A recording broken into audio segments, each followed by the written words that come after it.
출애굽기 17장 1절에서 7절까지의 말씀으로 믿음의 변덕을 잠재우려면 네 번째, 이제 마지막 시간입니다.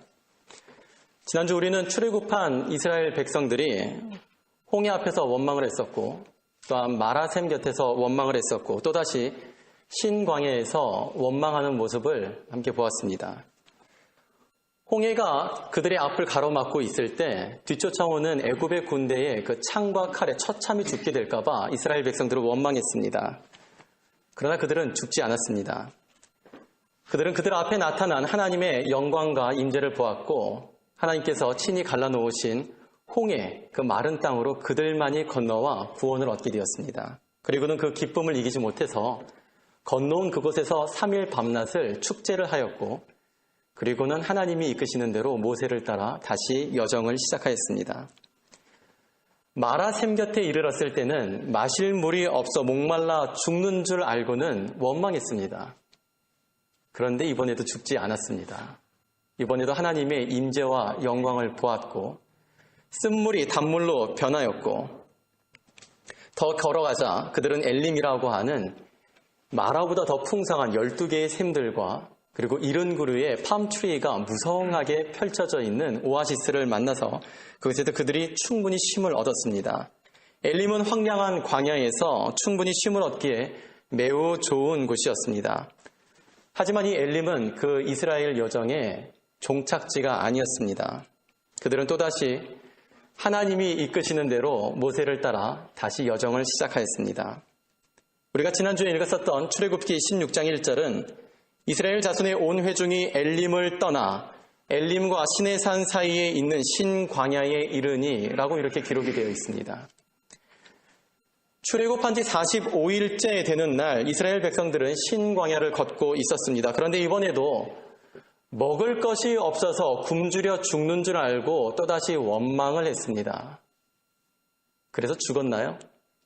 아니에요. 이번에도 죽지 않았습니다. 이번에도 그들은 그들 앞에 나타난 하나님의 임재와 영광을 보았고, 그들이 그토록 원망하면서 그리워했었던 애굽에서의 고기 냄새와 그리고 떡을 잊기에 충분할 만큼의 만나와 메추라기의 은혜를 누리게 되었습니다. 매일 아침과 저녁으로 풍성한 양식이 마련되는 곳이었지만 여전히 이 광야는 그들의 종착지가 아니었습니다. 우리 다 함께 오늘 본문 1절 말씀을 같이 읽도록 하겠습니다. 이스라엘 자손의 온 회중이 여호와의 명령대로 신광야에서 떠나 그 노정대로 행하여 르비딤의 장막을 쳤으나 백성이 마실 물이 없는지라. 신광야에서 그들은 만족과 안락함을 누렸지만 그들은 또다시 하나님이 이끄시는 대로 모세를 따라 그들은 여정을 시작하였습니다. 신광야에서 르비딤으로. 하나님께서 이스라엘 백성들의 여정을 통해서 우리에게 주시는 메시지가 있습니다. 우리가 인생을 살다 보면 어느 지역, 또한 어떤 교회, 어떤 만남, 어떤 직장 등 우리에게 만족과 안락함을 우리에게 안겨주어서 우리를 매료시키는 그런 곳들이 있습니다. 그런데 그런 만족과 안락함이 우리를 매료시킨다 하더라도 하나님이 아닌 다른 대상에게 취해서는 안 된다라고 하는 것입니다. 이스라엘 백성이 꾸준히 하나님의 풍성한 은혜를 체험하였지만 하나님은 그들이 이곳이 좋사오니 하면서 그곳에 머무는 것을 원하지 않으셨습니다. 당장은 좋고 만족이 되지만 하나님이 이스라엘 백성을 출애굽시키신 그 목적지는 마라샘 곁도 또한 엘림도 아침과 저녁으로 먹을 것이 풍성히 내려오는 이 신광야도 아닌 가나안이었기 때문입니다. 그렇기 때문에 성도는 마음의 욕심을 부리고 각자의 마음과 뜻을 따라서 결정하여서 은혜를 받고 그리고 은혜를 받은 후에 그 은혜에 취하는 것이 아니라 은혜를 주시는 그 하나님을 깨닫고 알므로 하나님이 뜻하시는 그곳, 천상에 이르는 그날까지 성령의 인도를 받아 살아가야 하는 것입니다. 아무리 좋아도 받은 복이 아니라 복을 주시는 하나님을 우리가 알게 된다면 우리는 얼마든지 엘림을 떠날 수 있습니다. 받은 복이 아니라 복을 주시는 하나님을 우리가 신뢰하고 바라보고 있다면 우리는 얼마든지 신광야와 같이 풍요로운 곳도 떠날 수가 있습니다. 왜일까요? 하나님이 계신 곳이라면 어디서라도 마라와 같이 엘림과 같이 신광야와 같은 은혜는 하나님께서 어디서든 우리에게 주시기 때문입니다. 아무리 좋아도 받은 복이 아니라 복을 주시는 하나님을 알 수 있게 되기를 바랍니다. 복의 근원이 되시는 하나님을 기억하시며 높은 산도 거친 들도 우리 주의 인도함을 따라 꼭 붙어 따라가는 성도님들과 제가 될 수 있기를 주님의 이름으로 축원드립니다. 우리가 함께 읽었던 본문 1절은 이스라엘 온 회중이 신광야를 떠나 그 노정대로 르비딤의 장막을 쳤으나 백성이 마실 물이 없었다고 합니다. 르비딤이라고 하는 이 히브리어의 뜻은 넓게 펼쳐져 있다라는 뜻입니다. 넓게 펼쳐진 평야라는 거예요. 그런데 그냥 평야가 아니라 당시에도 그렇고 지금도 그렇고 이 광야 가운데서 아주 유명한 곳이에요. 광야 가운데서 쉼과 물을 얻기에 충분한 것으로 잘 알려져 있는 것이 바로 이 르비딤입니다. 그렇기 때문에 노정 가운데 물을 공급하고 쉴 수 있는 최적의 장소로 이들은 르비딤에 정착하고 쉬어갈 것을 계획하였던 것이고 신광야를 떠나서 그렇게 르비딤으로 이동해 온 것입니다. 누구의 명령을 따라 이렇게 오게 된 것입니까? 1절에 기록하기를 여호와의 명령대로 행하여 이렇게 돼 있어요. 하나님의 명령을 따라서 신광야를 떠나 르비딤에 오게 된 것입니다. 그런데 하나님의 명령을 따라 르비딤에 왔는데 넓은 평원에 오아시스라고 듣고 기대를 했던 것과는 다르게 누렇게 말라 타버린 나무들로 무성한 르비딤을 보게 되었습니다. 이전에 경험했었던 엘림은 뜻밖의 오아시스였어요. 하지만 이 르비딤은 뜻하고 계획한 오아시스였습니다. 이스라엘 백성들은 이 엘림이라고 하는 곳을 경험하면서 광야에서 만나는 이 오아시스가 주는 기쁨과 만족과 쾌락이 어떠한 것인지를 이미 경험했습니다. 그래서 르비딤을 계획하고 이동하면서 그들은 더욱 기대가 되었습니다. 그래서 아마 물을 아끼지 않았을 것입니다. 서로 물 마시는 것을 양보하면서 노인들에게, 어린 아이들에게, 부녀자들에게, 그리고 심지어는 아마 가축들에게도 아끼지 않고 충분히 나누어 마시게 했을 것입니다. 그렇게 하나님의 명령을 따라 도착한 르비딤이었는데 그 모든 기대가 눈앞에서 산산이 한순간에 깨어져 버렸습니다. 백성이 마실 물이 없는지라. 성도님들 지금까지 살아오시면서 하나님 앞에 기도하면서 물어보셨는데 하나님께서 어떤 마음의 감동을 주셔서 그 주신 마음을 따라 결정하고 순종했는데 오히려 상황이 더 어려워지고 억울해지는 그런 경험들을 좋게 한 번씩들은 다 해보셨을 것입니다. 그럴 때 마음이 어떠한가요? 생각과는 다르게 하나님 마음을 주셔서 어렵게 순종했는데 상황은 변하지 않고 오히려 더 어려워지고 억울한 일을 겪게 되면은 이런 생각과 마음이 들어요. 차라리 안 하니만 못하다. 차라리 안 하니만 못하다. 그러면 여지없이 그때부터 원망이 일어나기 시작합니다. 모습은 하나님께 기도하는 것처럼 보여지는데 기도하고 있는 그 자리에서 하고 있는 말의 내용을 들어보면 하나님 앞에 원망하고 다투는 말들로 가득하게 되는 것입니다. 바로 그 모습이 지금 르비딤에서 이스라엘 백성들이 취하고 있는 모습인 것입니다. 우리 함께 2절 읽도록 하겠습니다. 백성이 모세와 다투어 이르되 우리에게 물을 주어 마시게 하라.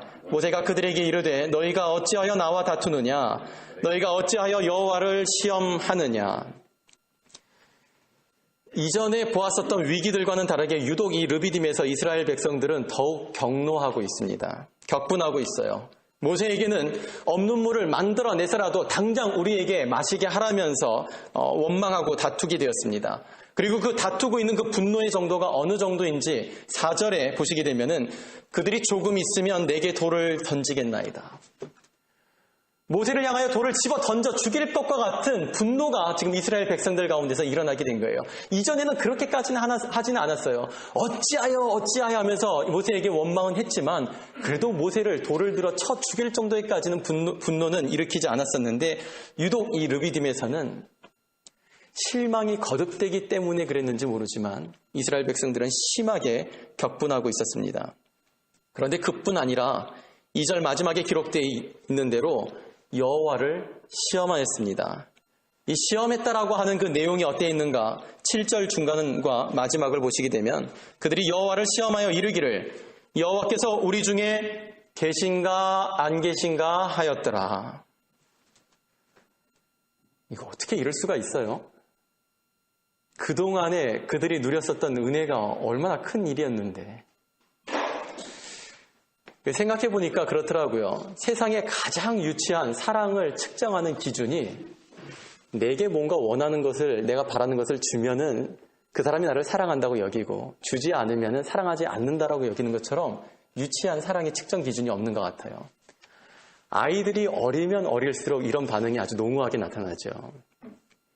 뭘 달라고 해가지고 그거를 이렇게 사주고 선물해주면은 얼마나 감사한다고 하다고 사랑한다고 그러면서 뽀뽀를 해대고 호들갑을 떠는지. 그런데 그거를 안 사주고 계속 미루고 그러면 아빠 나 안 사랑한다고, 엄마 나 안 사랑한다고. 근데 이게 우리 어른들한테도 있어요. 우리 자매님들에게 남편으로부터 채워지지 않는 사랑의 그 감정이 채워지지 않게 되면은 사랑이 변했어, 뭐 이런 말씀들 하시는데, 그러지 마세요. 물론 우리 형제님들도 우리 자매님들 마음에 그런 마음이 일어나지 않도록 더 잘해야겠지만, 어쨌든 뭔가 채워졌을 때, 만족되었을 때 사랑이라 여기고, 채워지지 않으면은 사랑이 아니라고 여기는 것은 유치한 것입니다.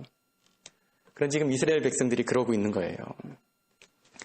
이스라엘 백성들이 모세와 다투고 하나님을 시험한 일로 인하여 이 르비딤을 다시 이름 짓기를 마사, 그 뜻은 다투다라는 뜻입니다. 그리고 무리바, 그 뜻은 시험하다라고, 그 르비딤을 이와 같이 마사와 무리바로 이름을 다시 붙이게 된 것입니다. 그런데 이들이 이토록 격분하는 모습을 보면서 저는 이런 생각이 들었습니다. 이 죽기 전에 발악하는 것처럼 보이는 것이 아니라 과연 이들이 이와 같이 혈기를 부리는 이 힘이 어디서 났는가 하는 거예요. 성도님들 어떻게 생각하세요? 지금 다른 때와 다르게 특별히 더 격분하고 있어요. 심지어 돌을 들어가지고 이제 모세를 막 쳐 죽이려고 하는 지경에까지 이르는 이 혈기가, 이 힘이 어디서 나오는 거예요? 제가 가만 생각해 보니까 하나님께서 다른 날들과 다르지 않게 전날 저녁에도 하나님께서 내려주셨던 메추라기, 그 고기를 먹은 힘을 가지고, 그리고 불평하고 원망하고 다투고 하나님을 시험하는 이 패악한 말을 쏟아내고 있는 이날 당일도 하나님께서 다르지 않게 그날 아침에도 내려주신 만나, 그 만나를 먹은 힘으로 이와 같이 하고 있다는 것입니다. 사랑하는 성도 여러분, 아무리 삶이 뜻대로 풀리지 않고 하나님께 순종한 대가가 이것인가라며 의심이 된다 할지라도 여러분의 힘을 다투고 원망하는데 여러분 소진하지 마시고, 하나님께 기도하는데 여러분의 그 힘과 모든 정성과 그 중심을 기도하는 데 아낌없이 사용하실 수 있기를 주님의 이름으로 축복합니다. 이스라엘 백성들과 같이 하나님의 뜻을 따라 살아온 결과가 기대와 다를지라도 믿음의 변덕과 원망을 다스릴 수 있기를 바랍니다. 지난 3주 전 설교에서 말씀드린 것과 같이 위기를 만나게 되면 우리는 망하고 죽을까 봐 염려합니다. 그래서 아직도 일어나지 않은 나중 일에 대하여서 미리 예측을 하고 우리는 불안해하게 됩니다. 그런데 이럴 때 성도가 기억해야 하는 것은 예측할 수 없는 불안한 내일이 아니라 확실히 기억되어지는 지난 과거를 되짚어 보는 것입니다. 이스라엘 광야 여정 가운데서 볼 수 있는 것처럼 인생의 위기라고 하는 것은 지금만 일어나는 것이 아닙니다. 지금도 일어나지만 앞으로도 일어나게 될 거예요. 그런데 지난 시간에도 돌이켜보면 지금보다 더 극심한, 진짜 끝나고 죽을 것과 같은 위기들이 얼마든지 지난 시간 가운데 있었습니다. 그래서 우리는 그것이 위기라고 판단했었고, 그래서 그럴 때마다 우리는 불안하고 두려워했었습니다. 그런데 여러분 지금을 한번 보세요. 망하고 죽지 않았어요. 여러분 지금 이 자리에 이 순간에 그러한 삶의 받은 것들로 여러분 지금 이와 같이 살고 계시잖아요.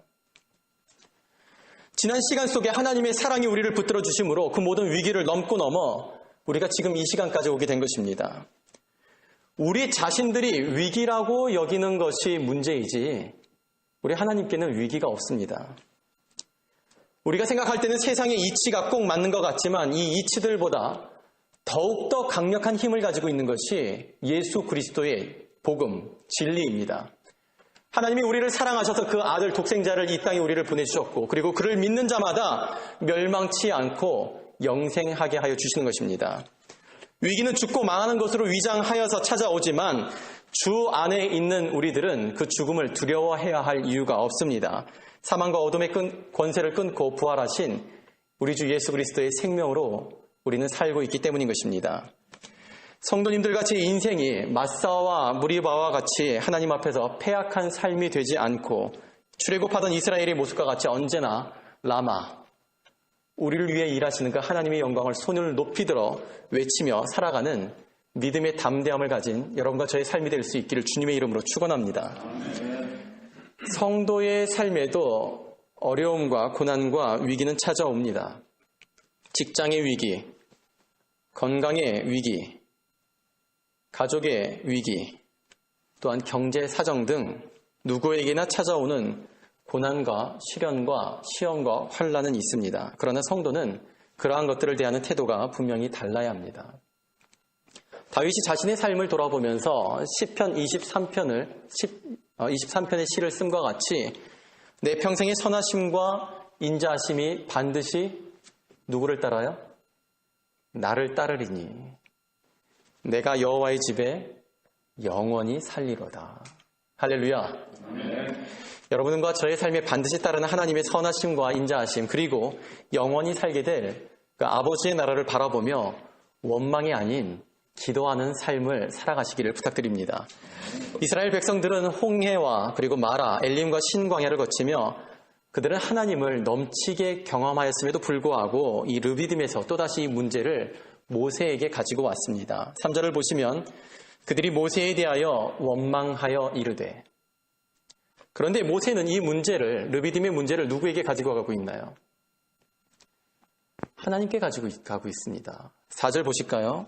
모세가 여호와께 부르짖어 이르되, 성도는 아무리 사람 붙들고 그렇네 안 그렇네 한다고 해가지고 문제가 해결되는 것이 아닙니다. 오직 하나님께 기도할 때에 길과 방법이 열려지는 것입니다.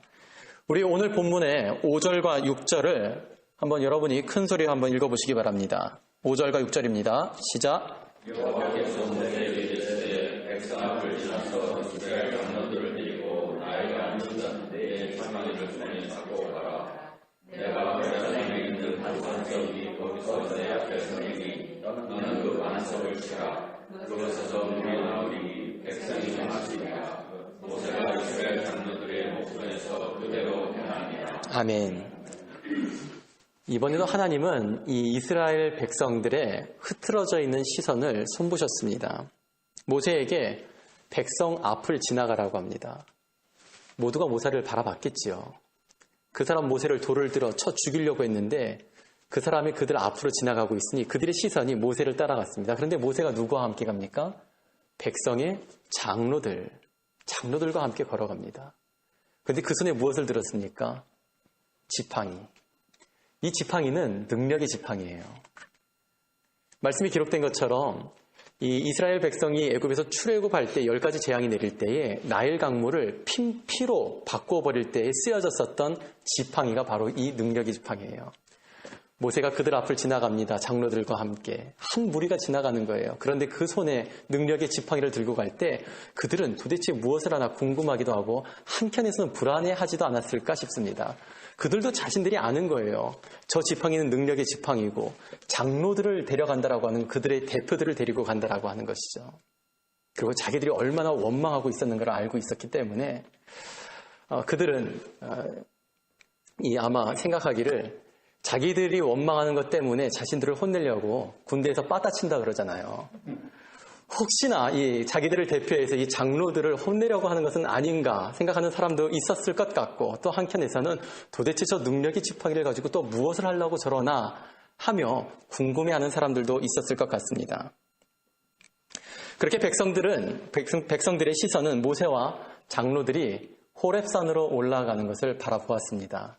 그리고 잠시 후 큰 굉음과 함께 호렙산 그 산 등성이에서부터 정말 어마어마하게 밀려 내려오는 물줄기를 그들이 보게 되었습니다.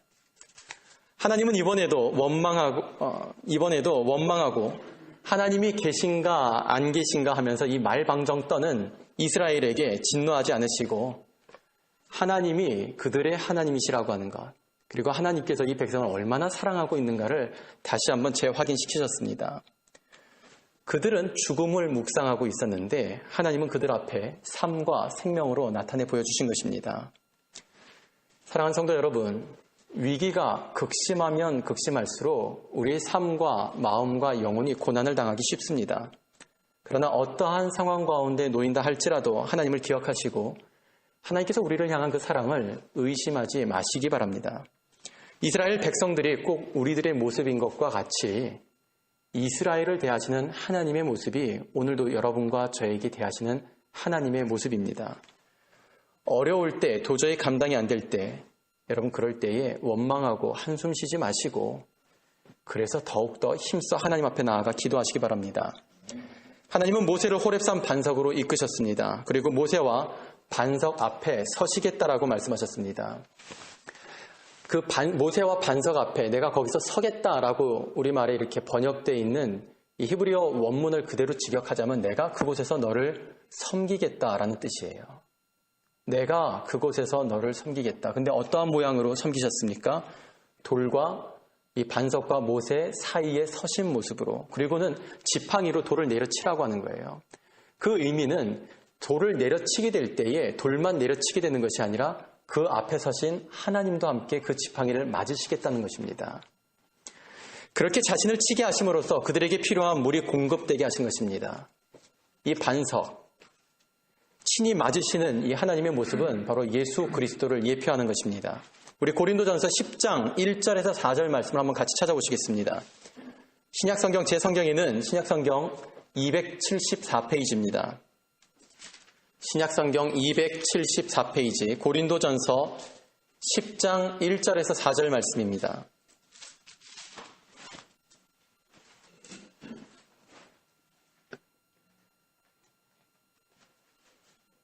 우리 찾으신 분들 같이 함께 저와 합독하시겠습니다. 형제들아 나는 너희가 알지 못하기를 원하지 아니하노니 우리 조상들이 다 구름 아래 있고 바다 가운데로 지나며 모세에게 속하여 다 구름과 바다에서 침례를 받고 다 같은 신령한 음식을 먹으며 다 같은 신령한 음료를 마셨으니 이는 그들을 따르는 신령한 반석으로부터 마셨음에 그 반석은 곧 그리스도시라. 할렐루야. 바위를 친다라고 하는 것은 예수님을 치는 것을 의미하는 것입니다. 그리고 바위를 치자 물이 터져나와서 200만의 사람들이 목말라 죽을 것과 같은 위기 가운데서 목마름이 해결되고 삶을 얻었다라고 하는 것은 예수님의 몸이 찢겨 그 보혈을 흘림으로 말미암아 우리가 나음과 구원을 얻은 것을 의미하는 것입니다. 기도는 예수님을 치는 것입니다. 기도한다면서 기도의 그 자리에만 앉아 계시지 마시고 하나님 앞에 나아가 그 예수님을 치십시오. 찾고 두드릴 때에 열립니다. 하나님은 우리 주 예수 그리스도를 통하여서 고난과 환난 가운데에 쉼과 안식과 회복과 새 소망을 채워주시는 하나님이십니다. 하나님의 선하심과 인자하심만 우리를 따르는 것이 아니라 신령한 음료가 되시고 반석이 되시는 우리 주 예수 그리스도도 우리와 함께 하심을 꼭 기억하시기를 바랍니다. 고난과 위기, 절망과 죽음을 묵상하지 마시고 우리 주 예수 그리스도 안에 내가 있고 그로 말미암아 우리를 두르고 있는 주님의 평강과 소망이 우리 안에 있음을 묵상하고 죽음을 말하고 원망하는 것이 아니라 생명을 말하고 이야기하고 전하는 성도 되시기를 축복합니다. 삶의 우리의 삶 가운데 어떠한 모양과 무게로 위기가 다가온다 하더라도 성도 여러분 요동하지 마시고 언제나와 같이 신실하게 기도로 응대할 수 있는 믿음의 담대함과 넉넉함을 가지고 살아가는 여러분과 제가 될 수 있기를 다시 한번 주님의 이름으로 축원합니다. 출애굽기는 이스라엘에게 찾아오시고 함께 하시는 그 하나님이 오늘 저와 여러분의 하나님이시라고 하는 것을 말씀해 주고 있습니다. 그리고 현실 가운데 느껴지는 죽음의 압박으로 인해 변덕하고 원망하는 모습은 이스라엘이기 때문만이 아니라 그것이 오늘 우리가 가지고 있는 믿음 이면의 우리의 모습이라고 하는 것을 깨닫게 하여 줍니다. 상상하지 못했던 기이한 일들로 출애굽하시고 광야를 걷게 하신 그 하나님. 그런데 왜 특별히 광야여야 했는가 하는 것은 오늘 구원받은 우리 인생 가운데 여전히 존재하고 남아있는 고난과 위기의 문제에 대하여 우리에게 말씀하여 주고 있는 것입니다. 하나님이 백성이 된다라고 하는 것은 광야의 레슨을 잘 받고 합격하고 통과했을 때 하나님의 백성이 되는 것이 아니라 출애굽을 하는 그 시점으로 그들은 하나님의 백성이 된 것입니다. 광야는 하나님의 백성이라고 하는 정체성을 확립해내기 위해서 애굽을 완전히 벗어내고 하나님으로 채움받기 위해서 꼭 필요한 장소였습니다. 성도님들과 저도 구원을 받아서 세상으로부터 출애굽된 하나님의 자녀들입니다. 우리의 인생 가운데 여전히 고난이 있고 믿지 않는 사람들보다 더 격하게 시험을 받는 것은 우리를 향한 하나님의 진노와 심판이 아닙니다. 하나님께서 우리를 하나님의 자녀와 백성으로 더욱더 견고하게 지어가기 위해 우리 가운데 은혜의 시간을 주시는 것입니다.